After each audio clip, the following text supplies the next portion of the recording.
Hello students, आज की इस वीडियो में मैं आपको बताऊंगा हरियाणा बोर्ड क्लास 9 हिंदी नैतिक शिक्षा के इम्पोर्टेंट क्वेश्चन आंसर 2025 यानी 18 फरवरी 2025 को आपका जो पेपर होने वाला है उसके लिए आपको मैं जो ये क्वेश्चन बता रहा हूँ इनको पढ़ के चले जाना।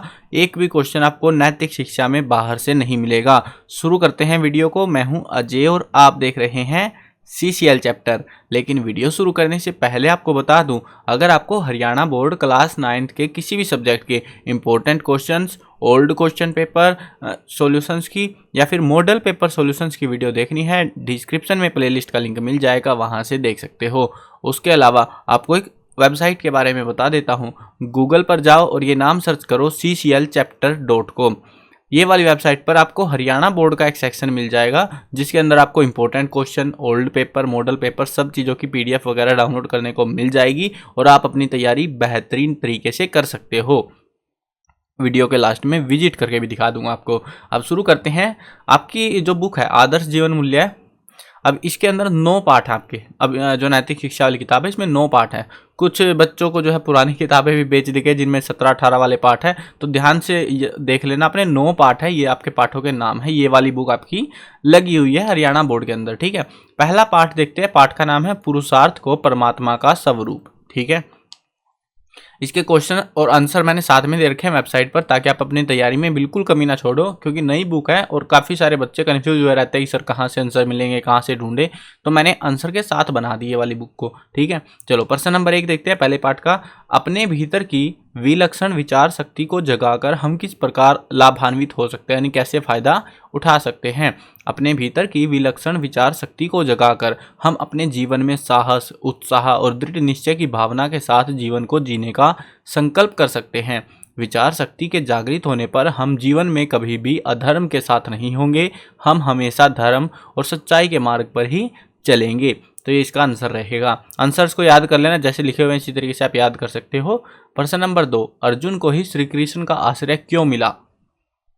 अर्जुन को ही श्री कृष्ण का आश्रय इसीलिए मिला क्योंकि अर्जुन सत्य के मार्ग पर चलने वाले थे। उन्होंने कभी भी अधर्म का साथ नहीं दिया, आजीवन धर्म के साथ रहे। वे अपने आराध्य भगवान श्री कृष्ण के प्रति अटूट श्रद्धा, पूरी निष्ठा, समर्पण और विश्वास के कर्म करते रहे। उनमें अहंकार नहीं था, इसीलिए उनको आश्रय मिला था।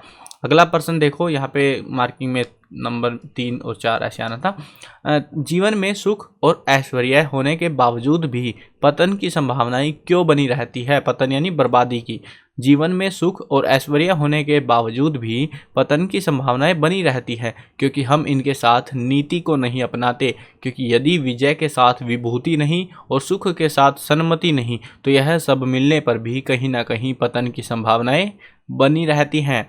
हमें पतन से सावधान रहना चाहिए। हमें जीवन में सत्य, धर्म और नीति का ही सहारा लेना चाहिए। सुख और ऐश्वर्य के साथ सन्मति का होना जरूरी होता है। अगला प्रश्न देखो, गीता हमें प्यारी क्यों है।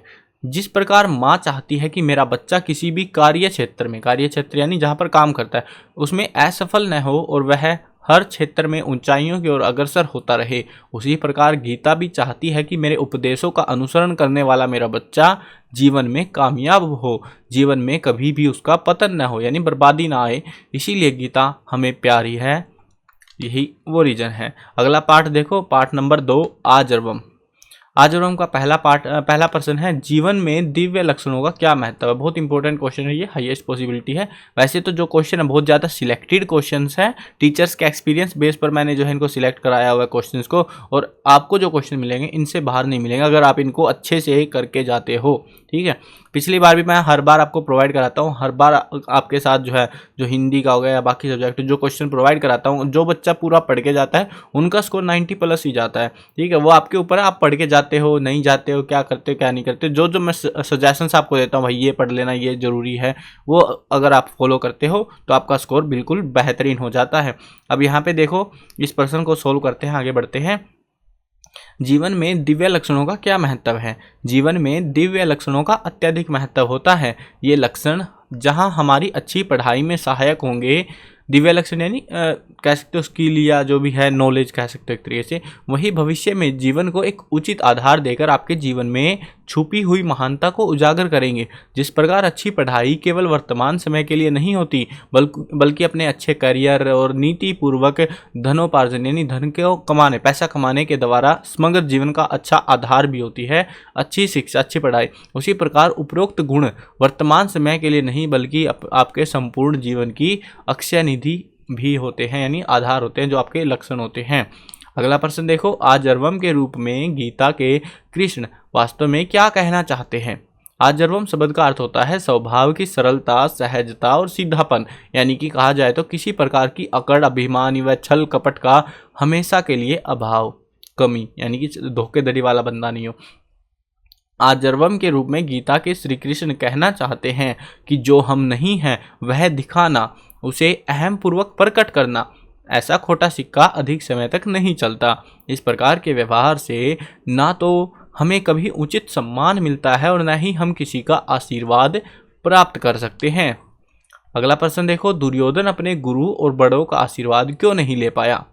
दुर्योधन के जीवन में विनम्रता, सरलता और सीधेपन का अभाव था। अकड़ में रहता था ना वह हमेशा राजपुत्र होने की अकड़ में रहता था। उसके मन में हर समय अपने से बड़ों के प्रति छल कपट और अहंकार भरा हुआ था। इसी कारण वह जीवन में कभी भी अपने गुरु एवं बड़ों का आशीर्वाद नहीं ले पाया। अगला क्वेश्चन देखते हैं, आज भी विदुर विदुरानी का आदर सम्मान क्यों सुरक्षित है? विदुर विदुरानी के स्वभाव में सरलता एवं सहजता है। वे दिखावे से बिल्कुल दूर हैं। उनके जीवन में छल कपट, अहम आदि दुर्गुणों का सर्वथा अभाव है।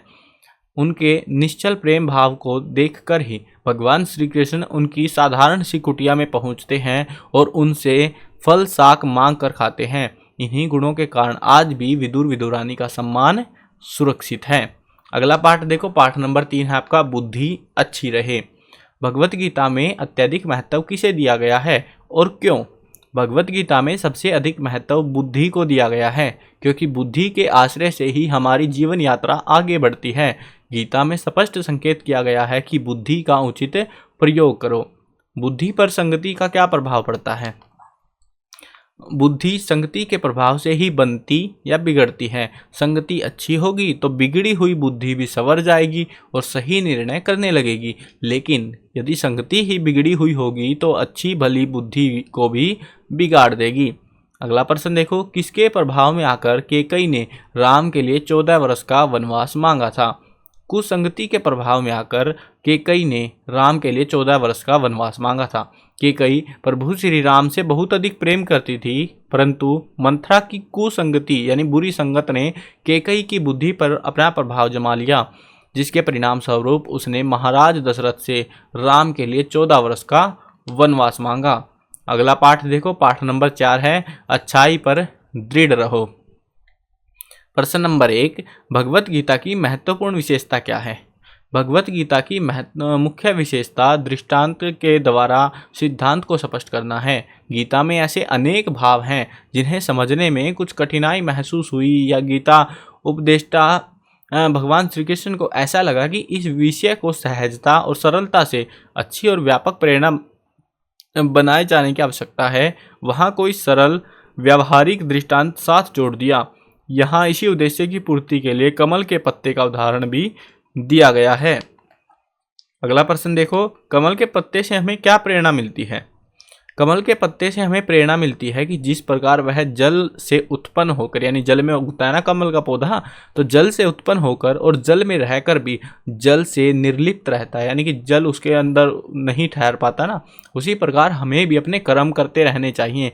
कहने का भाव है कि जिस प्रकार कमल का पत्ता अपने आसपास निहित जल से अस्पृश्य रहता है, उसी प्रकार व्यक्ति को भी बिना किसी आसक्ति या मोह से रहित होकर अपने कर्मों को करते रहना चाहिए। अगला प्रश्न देखो, सज्जन पुरुषों व सांप के मुख में पड़ी मणि में क्या समानता होती है? सज्जन पुरुषों व सांप के मुख में पड़ी मणि में यह समानता होती है कि वे दोनों अनुकूल या प्रतिकूल हर परिस्थिति में एक समान रहते हैं। ये कभी भी अपने स्वभाव को नहीं छोड़ते। उदाहरण के लिए, सज्जन का काम होता है अपनी सज्जनता और सद्व्यवहार की छाप छोड़ना। सद्व्यवहार यानी अच्छा व्यवहार। वह चाहे सज्जनों के बीच में रहे चाहे दुर्जन यानी बुरे लोगों के बीच में, वह हमेशा सद्व्यवहार की ही छाप छोड़ेगा। इसी प्रकार मणि का काम है अपनी चमक और प्रकाश को बिखेरना। वह सांप के मुख में रहती है जहाँ हमेशा विष ही रहता है, परंतु मणि पर विष का कोई प्रभाव नहीं पड़ता, वह हमेशा अपने प्रकाश को बिखेरती रहती है। अगला प्रश्न देखो इसी पाठ से, विभीषण और विदुर दूषित वातावरण के प्रभाव से कैसे बच निकले। विभीषण जो है लंका में रहकर अपनी अच्छाई और सच्चाई से विचलित नहीं हुए, जिससे वे लंका के दूषित वातावरण के प्रभाव से बच निकले। इसी प्रकार विदुर अपनी सत्यनिष्ठा पर अडिग रहे। उन्होंने हस्तिनापुर के दूषित वातावरण में भी कौरवों के दुष्प्रभाव को अपने को मुक्त रखा, जिस कारण आज भी उनका सम्मान सुरक्षित है। अगला पाठ देखो, पाठ नंबर 5, विनम्रता। सज्जन लोग अपने गुरुजनों और श्रेष्ठ जनों के पास क्यों जाते हैं। सज्जन लोग अपने गुरुजनों और श्रेष्ठ जनों के पास तब जाते हैं जब वे किसी भी संघर्ष या प्रतिकूलता की स्थिति में हो, अथवा जब उनका मन अत्यंत दुविधा की उधेड़ बुन की स्थिति में उलझा हुआ हो। अगला प्रश्न देखो, युधिष्ठिर युद्ध प्रारंभ होने से पहले किस किस के पास गए और उनसे क्या मांगा। युधिष्ठिर युद्ध प्रारंभ होने से ठीक पहले आचार्य द्रोण और भीष्म पितामह के पास उनका आशीर्वाद प्राप्त करने के लिए गए। उनके पास जाकर उन्होंने विनम्रता से गुरुजनों को प्रणाम किया और उनसे युद्ध में विजयी होने का आशीर्वाद मांगा। भीष्म पितामह और द्रोणाचार्य ने तत्काल उन्हें विजयी होने का आशीर्वाद प्रदान कर दिया। अगला पाठ देखो, कचरा से कंचन। ई कचरे से कितने प्रतिशत तक धातु निकल सकती है। ई कचरे से 98% तक धातु निकल सकती है, क्योंकि कचरे से धातु निकालने की यह तकनीक मैकेनिकल और हाइड्रोमेट्रोलॉजिकल तकनीक का मिश्रण होती है, जो बेहद कम कार्बन डाइऑक्साइड का उत्सर्जन करती है। अगला प्रश्न है इसी पाठ में, पर्यावरण हम सब की सामूहिक जिम्मेदारी किस प्रकार है, स्पष्ट कीजिए। पर्यावरण का प्रभाव समाज के सभी प्राणियों पर पड़ता है, इसीलिए पर्यावरण के संरक्षण, संवर्धन तथा शुद्धता की जिम्मेदारी हम सब की है। हम सबको चाहिए कि हम कोई भी ऐसा कार्य न करें जिससे हमारा पर्यावरण प्रदूषित हो जाए।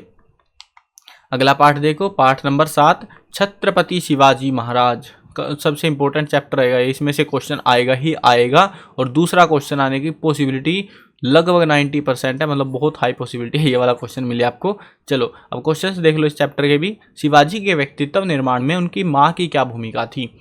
शिवाजी की माता जीजाबाई अपने पुत्र शिवाजी को रामायण और महाभारत की अनेक कथाएं सुनाया करती थी। उनकी माँ ने उन्हें सभी धर्मों का आदर करना सिखाया, इसीलिए शिवाजी भी माता और भवानी माँ को छोड़कर किसी के सामने अपना मस्तक नहीं झुकाता था। अगला प्रश्न देखो, प्रश्न नंबर 2, पाठ के किस प्रसंग से पता चलता है कि शिवाजी बचपन से ही निर्भीक और साहसी थे। एक बार शाहजी बालक शिवाजी को बीजापुर के बादशाह के दरबार में ले गए। शाहजी ने बालक शिवाजी से कहा, जब यानी शिवाजी बच्चे थे उस समय, कि तुम बादशाह को झुककर सलाम करो। पर शिवाजी ने ना तो सलाम किया और ना झुककर नम्रता प्रकट की। शाहजी ने जब डांट फटकार की तो शिवाजी ने उत्तर दिया, आपको तो मालूम है कि मैं अपनी माता और भवानी माँ को छोड़कर किसी के सामने अपना मस्तक नहीं झुकाता। इस प्रसंग से हमें पता चलता है कि शिवाजी बाल्यावस्था से ही बड़े साहसी और निर्भीक थे। निर्भीक यानी कि डर नहीं होना। अगला प्रश्न देखो, गढ़ तो आया पर सिंह चला गया। शिवाजी का यह कथन किस घटना की ओर संकेत करता है। कोंढाना के दुर्ग को जीतना बड़ा कठिन था, परंतु माँ की इच्छा थी। शिवाजी ने शीघ्र ही तानाजी को कोंढाना के दुर्ग पर आक्रमण करने का आदेश दे दिया। तानाजी ने दुर्ग पर अधिकार तो कर लिया, पर उन्हें अपने प्राणों की आहुति देनी पड़ी, यानी कि वो मारे गए इस युद्ध में। इस पर शिवाजी ने बड़े ही दुख के साथ कहा, गढ़ तो आया पर सिंह चला गया। अगला प्रश्न देखो, शिवाजी का राज्याभिषेक कब और किस प्रकार हुआ। शिवाजी का राज्याभिषेक 6 जून 1674 को हिंदू रीति के अनुसार हुआ। उन्होंने छत्र धारण किया और हाथी पर सवार होकर अपने दल बल के साथ रायगढ़ के रास्ते से जुलूस निकाला। आगे 2 हाथियों के ऊपर 2 झंडे थे, जिसमें एक भगवा झंडा था जो गुरु रामदास के गेरुए वस्त्र का टुकड़ा था। अगला प्रश्न देखो, शिवाजी के जीवन से हमें क्या प्रेरणा मिलती है। शिवाजी के जीवन से हमें यह प्रेरणा मिलती है कि हमें सभी धर्मों का समान रूप से आदर करना चाहिए और कभी भी लालच नहीं करना चाहिए। हमेशा अपने लोगों का साथ देना चाहिए। अगला पाठ देखो, पाठ नंबर 8, बोध कथाएं। महात्मा बुद्ध की शिक्षाएं आज भी प्रासंगिक कैसे हैं? हम चाहें जो भी हो, जहां भी रहें, हम सभी सुख चाहते हैं, दुख नहीं चाहते। महात्मा बुद्ध ने सुझाया कि दुख को दूर करने के लिए हमें यथासंभव दूसरों की सहायता करनी चाहिए, और यदि हम सहायता नहीं कर सकते तो कम से कम किसी को हानि भी न पहुंचाए। उनके द्वारा बताया गया यह मार्ग, ज्ञान मार्ग, आज भी प्रासंगिक है। अगला प्रश्न देखो, बुद्ध देव ने अपनी शत्रुता समाप्त करने के लिए क्या उपाय सुझाया? आपसी शत्रुता के बारे में बुद्ध ने कहा था, वैर से वैर शांत नहीं होता, अवैर से ही वैर शांत होता है। यानी कि दुश्मनी से दुश्मनी खत्म नहीं होती, एक बंदे को जो है दुश्मनी भूल जानी पड़ेगी, तभी जो है दूसरे की दुश्मनी शांत करी जा सकती है। महात्मा बुद्ध ने मानव मात्र के दुख दूर करने के लिए किस मार्ग का प्रतिपादन किया? उन्होंने मानव मात्र के दुखों को कम करने के लिए पंचशील और अष्टांगिक मार्ग, यानी कि 8 जो है तरीके बताए थे उन्होंने, कि जीवन दर्शन का प्रतिपादन किया था। महात्मा बुद्ध ने बुढ़िया के उपहार को ही दोनों हाथों से क्यों स्वीकार किया? बुढ़िया ने अपने मुंह का कोर ही महात्मा बुद्ध को दे दिया। मुंह का कोर यानी कि अंतिम निवाला जो होता है, मुंह का निवाला, वही दे दिया महात्मा बुद्ध को। भले ही यह बुढ़िया निर्धन थी, लेकिन इसे संपत्ति की कोई लालसा नहीं है। यही कारण था कि महात्मा बुद्ध ने बुढ़िया के उपहार को दोनों हाथों से स्वीकार किया था। अगला प्रश्न देखो, सबरी द्वारा राम को दिए गए झूठे बेर और बुढ़िया द्वारा बुद्ध को दिया गया झूठा अनार बहुमूल्य उपहारों से भी अधिक उत्कृष्ट क्यों है, यानी महत्वपूर्ण क्यों है? बहुत सारे धनी लोग अपने स्वामी या प्रभु को दान देते हैं, जिससे उनका जीवन शैली पर कुछ भी प्रभाव नहीं पड़ता, लेकिन जिस प्रकार सबरी के झूठे बेर और बुढ़िया द्वारा बुद्ध को दिया गया झूठा अनार उनका बहुमूल्य पदार्थ था, यानी कि उनके पास तो वही था, बस उनके पास इसके अलावा कुछ भी नहीं था, और वह इसे भी अपने स्वामी को दान कर रही थी, इसीलिए इन्हें बहुमूल्य उपहार से अधिक उत्कृष्ट कहा गया है। अगला चैप्टर देखो, चैप्टर नंबर 9, माता का आदर्श। लास्ट चैप्टर है आपका ये। मनुष्य के जीवन की सार्थकता किसमें है? मनुष्य के जीवन की सार्थकता उसके कर्तव्य पथ पर चलने से है। जब साधु जन और मित्रगण उसके आश्रय में रहकर जीविका प्राप्त करे, उसी मनुष्य का जीवन सार्थक है। व्यक्ति के लिए सबसे बड़ा अपयश क्या है? अपने कर्तव्य से विमुख होकर जीवन जीना और कुल पर कलंक लगाना व्यक्ति के लिए सबसे बड़ा अपयश है। अगला प्रश्न देखो, विदुला के उद्गारों से उसके चरित्र की किन विशेषताओं का पता लगता है? तो निम्नलिखित विशेषताओं का पता लगता है। विद्यालय विदुला ना था, यहाँ पे विद्यालय नहीं, विदुला आएगा, ये वाला वर्ड लिख देना, ठीक है।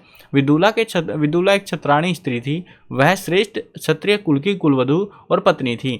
विदुला क्षत्रिय धर्म को अपना परम धर्म समझने वाली स्त्री थी। अगला क्वेश्चन देखते हैं, लास्ट क्वेश्चन आपका ये, स्नेह और मोह में क्या अंतर है? स्नेह को श्रेय और यानी कि श्रेष्ठ, ठीक है, मोह को हेय यानी बुरा दृष्टि से क्यों देखा जाता है? स्नेह और मोह में एक बहुत बड़ा अंतर होता है। मनुष्य स्नेह, यहाँ पे स्नेह है, आ नहीं है, स्नेह जो है करने वाले व्यक्ति के लिए अपना सब कुछ त्यागते हुए उसकी उन्नति चाहता है। वह उसे सदाचारी, परिश्रमी और पराक्रमी बनाना चाहता है। इसके विपरीत मनुष्य जिससे मोह करता है वह उसे हमेशा अपने पास रखना चाहता है और उसे कर्तव्य भ्रष्ट करने से भी नहीं रोकता। इसीलिए स्नेह को श्रेय और मोह को हेय की दृष्टि से देखा जाता है। ठीक है, ये थे आपके क्वेश्चन। और एक और चीज़ बताना, किस किस ने ये वीडियो कंप्लीट देखी है, ठीक है, कमेंट्स में बताना जरूर से। चीटिंग नहीं करेगा कोई, पता लगा एक आध बच्चा स्किप मार के आ जाता, स्किप नहीं करी जिसने पूरी वीडियो देखी है। ठीक है, आपको बता देता हूँ ये वाले जो क्वेश्चन मैंने कराए हैं ये मोस्टली आपको टेक्सचुअल क्वेश्चंस में मिल जाएंगे। ठीक है, ये सिलेक्टेड क्वेश्चंस है और इनमें से ही आपको एग्जाम में जो 4-5 क्वेश्चन आने हैं नैतिक शिक्षा के, वो आपको इनमें से ही मिलेंगे, बाहर से कोई भी क्वेश्चन देखने को नहीं मिलेगा। ठीक है, लास्ट ईयर भी टेक्सचुअल में से आया था, अब की बार भी वैसे ही फॉर्मेट पे आएगा पेपर आपका, इस वाली बुक से। ठीक है, सारा नहीं, इस वाली बुक से। अब ये देख लो, आपको बता देता हूँ कि कहाँ पे मिलेगा। सबसे पहले आपको गूगल पर जाना है और ये नाम सर्च कर लेना है cclchapter.com। ठीक है, जब ये सर्च कर लोगे ना तो इसी वेबसाइट, पहले नंबर पे जो वेबसाइट आएगी उसको खोल लेना। उसके अंदर आपको ये मेन्यू मिलेगा और मोबाइल में खोलोगे तो हरियाणा बोर्ड का सेक्शन मिल जाएगा। ठीक है, जब इस पर क्लिक करोगे आप हरियाणा बोर्ड पे तो आपको बहुत सारी चीज़ें मिलेंगी। अगर बुक का सोल्यूशन चाहिए नैतिक शिक्षा का वो यहाँ पे मिल जाएगा आपको, या बाकी किसी बुक का सोल्यूशन चाहिए तो अगर आपको एग्जाम के लिए, क्योंकि एग्जाम नज़दीक है भाई, इंपॉर्टेंट ही करने आपको तो पास जल्दी होना, कम पढ़कर ज़्यादा स्कोर करना है, तो आपको इंपॉर्टेंट क्वेश्चन आंसर यहाँ पे मिल जाएंगे, यहाँ पे सारे सब्जेक्टों के मिल जाएंगे, तो यहाँ से अपनी प्रिपरेशन कर सकते हो। उसके अलावा ओल्ड क्वेश्चन पेपर्स यहाँ पे मिल जाएंगे लास्ट 10 ईयर्स के, सारे पेपर आपको यहाँ पे मिल जाएंगे। लेकिन हाँ एक और चीज़ बता देता हूँ, बहुत सारे बच्चे टाइम पास भी करेंगे, तो भाई अगर कोई भी बच्चा इंपॉर्टेंट क्वेश्चन प्रिपेयर कर रहा है तो उसको ओल्ड पेपर करने की कोई ज़रूरत नहीं है। इसको हमने ऑलरेडी कवर किया, बहुत सारे टॉपिक कट गए हैं, बुक बदलती रहती है, बहुत लफड़े चलते हैं, तो आपको ये कवर करने की जरूरत नहीं है, लास्ट ईयर का भी नहीं करना, ठीक है। बिल्कुल अपडेटेड क्वेश्चन है ये, सारे सिलेक्टेड क्वेश्चन है, पेपर एनालिसिस और सब चीज़ों को कंसिडर करते हुए ही इनको बनाया गया है। तो इस वाले को अगर प्रिपेयर कर रहे हो तो ओल्ड पेपर में टाइम पास मत करना। प्री बोर्ड जो है 10th 12th के होते हैं। उसके बाद आते हैं मॉडल पेपर। मॉडल पेपर सभी स्टूडेंट को सोल्व जरूर करके देखने हैं, इससे आपको एक आइडिया लग जाएगा भाई पेपर किस तरीके के आता है, कैसे क्वेश्चन आते हैं। आपको जो भी पेपर्स मिल रहे हैं मॉडल पेपर में 23 के 24 के 25 के, वो आप सोल्व करके देख सकते हो, एक रफ आइडिया लग जाएगा। नैतिक शिक्षा की किताब इसी साल आई थी, तो बाकी बाकी प्रीवियस ईयर्स के जो है मॉडल पेपर उसमें काम नहीं आएंगे नैतिक शिक्षा में। बाकी जो क्वेश्चंस का एक रफ आइडिया आप देख सकते हो कि कैसे कैसे क्वेश्चंस आते हैं, ठीक है ना। तो यहाँ से मॉडल पेपर देख सकते हो। सिलेबस का नहीं पता, सिलेबस देख लो। मार्किंग स्कीम वगैरह, मार्किंग स्कीम यानी कौन सा चैप्टर कौन से क्वेश्चन कैसे आएंगे, वो चीज़ें यहाँ से पता लग जाती हैं। बहुत सारे बच्चों को पता नहीं है, तो हमने वो सारी चीज़ें भी यहाँ पे अवेलेबल करा रखी हैं, ठीक है। और बाकी मैंने सैम्पल पेपर की, ओल्ड पेपर्स की सॉल्यूशन की वीडियो बना रखी है, जिससे आपको और भी अच्छे से समझ आएंगी काफ़ी सारी चीज़ें जो मैंने बता रखी है। मॉडल पेपर की लेटेस्ट वीडियोस वगैरह भी देख सकते हो, डिस्क्रिप्शन में सारे जरूरी लिंक आपको मिल जाएंगे। चलो आई होप क्लियर हो गए होंगे, सारे डाउट क्लियर हो गए होंगे। सारी जो हिंदी की जो भी जरूरी वीडियोज़ हैं वो प्लेलिस्ट में मिल जाएंगी, सारी वीडियोज़ आ चुकी हैं, ठीक है। चलो अब सब्सक्राइब नहीं किया तो सब्सक्राइब भी कर लो जल्दी से, ताकि बाकी एग्जाम में भी आपको अच्छा स्कोर करवा सकूँ। मिलते हैं नई वीडियो में, बाय बाय।